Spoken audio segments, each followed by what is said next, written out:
দেশের বিভিন্ন জেলায় মা ইলিশ সংরক্ষণ অভিযান ঘিরে নিষেধাজ্ঞায় তৎপর জেলা প্রশাসন ও মৎস্য অধিদপ্তর। ইলিশের প্রজনন মৌসুম সফল করতে বরিশালে নৌরালি অনুষ্ঠিত হয়, যা কীর্তনখোলা নদীর বিভিন্ন পয়েন্ট ঘুরে ডিসি ঘাটে শেষ হয়। এ সময় মৎস্য অধিদপ্তরের কর্মকর্তা জানান, নিষেধাজ্ঞা অমান্য করে মাছ শিকার করলে তাদের আইনের আওতায় আনা হবে। যে এই সময় যেন জেলেরা মাছ না ধরে, আমাদের মা মাছগুলি যেন ডিম পাড়তে পারে এবং পরবর্তীতে যেন আমরা পর্যাপ্ত পরিমাণে ইলিশ মাছ দেশে উৎপাদন করতে পারি। প্রায় ৬৬,৫২৪ জন আমাদের নিবেদিত জেলে রয়েছে।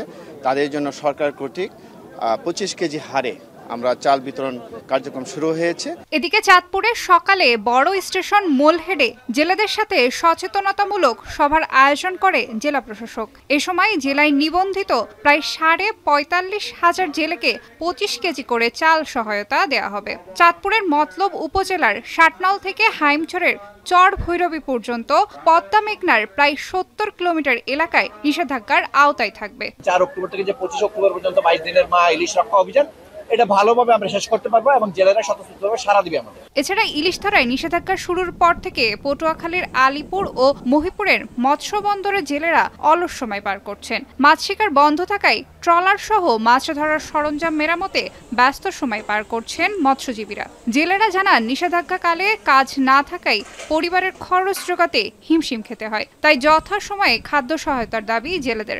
সরকার অবরোধ দেওয়ার ডিগলা দিছে, আর আমরা অবরোধ মাই না, আমরা জাল ফলবা সব উপরে তুলে লাইছি। আমরা অরিজিনাল জালিয়াগিরি করি, চাউল পাই না। চাউল পাই একার জন্য মশালারা সরকার যদি অভিযোগ দেয় তাহলে আমরা অভিযোগ পালন করি, কিন্তু আমরা চাউল পাই না।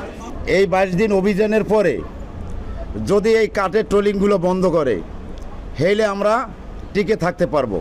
ফরিদপুরে ইলিশ ধরার নিষেধাজ্ঞা শুরুর আগে গতকাল রাতে ভাঙার হাসামতিয়া ফ্লাইওভারের নিচে বসে ইলিশ মাছের মেলা। মাছ কিনতে ভিড় জমায় হাজারো ক্রেতা। মা ইলিশ সংরক্ষণ অভিযান চলবে আগামী ২৫ অক্টোবর পর্যন্ত। অতসী কর্মকার, এখন।